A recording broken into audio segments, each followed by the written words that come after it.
Pour voir comment installer en local notre site internet, on pourrait installer toutes sortes d'applications. Vous savez que pour utiliser un site internet ou une application, on peut avoir un hébergement dans un data center ou un hébergeur. Il en existe de nombreux de par le monde. Nous allons, pour une première, utiliser un serveur local, c'est-à-dire qu'au lieu d'envoyer nos fichiers, nos données à l'autre bout du monde ou à des centaines de kilomètres de chez nous, nous allons tout installer sur notre propre ordinateur.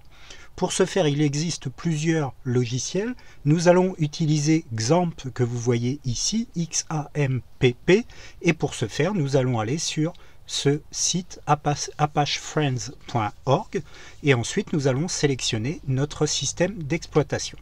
Moi j'utilise Windows, je vais donc ici tout simplement cliquer sur télécharger les fichiers qui correspondent à l'installation de XAMPP sur mon ordinateur qui a un système d'exploitation Windows. Je commence mon téléchargement et vous voyez ici que le téléchargement commence. Les fichiers correspondant à notre serveur local sont désormais téléchargés. Nous allons donc lancer le fichier exécutable en cliquant simplement sur ce fichier .exe. Voilà, l'installation est lancée. Alors ne soyez pas inquiets, des messages d'avertissement peuvent apparaître, notamment celui-ci que vous voyez ici, qui concerne en fait les comptes utilisateurs. Vous savez que les comptes utilisateurs, l'administrateur ou d'autres utilisateurs de votre ordinateur peuvent avoir des droits et des permissions différentes. Vous n'avez aucune modification à faire si vous êtes bien en administrateur de cet ordinateur. Il vous suffit de cliquer sur OK et de continuer votre installation. Voilà. Alors, on nous accueille tout simplement sur la configuration de ce fameux XAMPP. Je vais passer les différentes étapes. Par défaut, nous allons utiliser toutes les différentes possibilités de cette application. Principalement, nous utiliserons le serveur sous Apache et l'utilisation du MySQL pour les bases de données. Mais nous allons sélectionner absolument toutes les fonctions. Voilà, on me propose un chemin d'installation sur le répertoire de mon ordinateur C. Je le prends par défaut.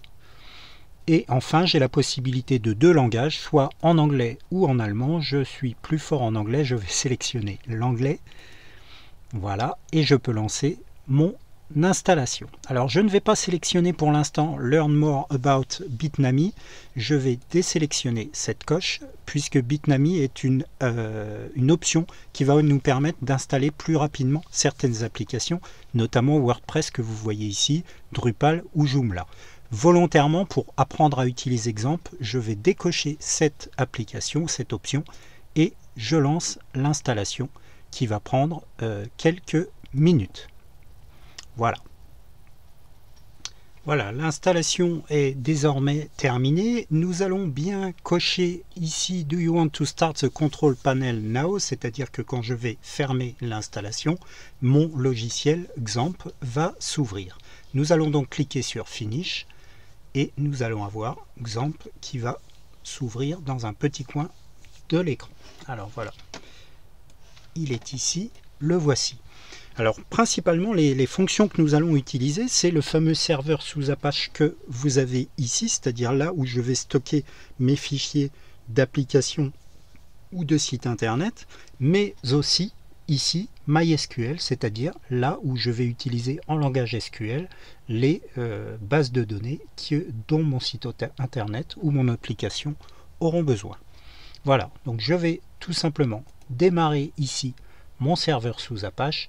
Le coloris vert m'indique que le serveur fonctionne bien, vous avez quelques indications également, et mon MySQL. Alors là on utilisera PHPMyAdmin que je vous montrerai un peu plus tard.